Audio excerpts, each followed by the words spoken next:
Boz Cairo anasema dawa ya miti ya asili ina kemikali nyingi zaidi ya milioni, lakini sindano ina kemikali chache ambayo inakuwa na kiambata kikuu na visaidizi vyake vichache. Hivyo tukilinganisha kwa wingi wa kemikali, dawa ya miti shamba ina kemikali nyingi kuliko hizo za sindano, na suala la sumu linaendana na kiasi cha dawa kinachotumika.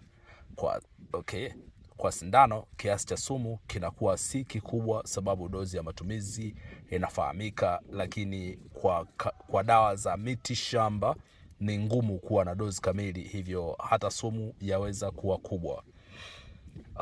Boz Cairo na kuchallenge, chukua mwarobaini ambao unatuliza maumivu ya tumbo, jaza kikombe kimoja kunywa. Alafu chukua vidonge au dawa za hospitali, jaza kikombe hicho hicho kunywa. Utanipa matokeo.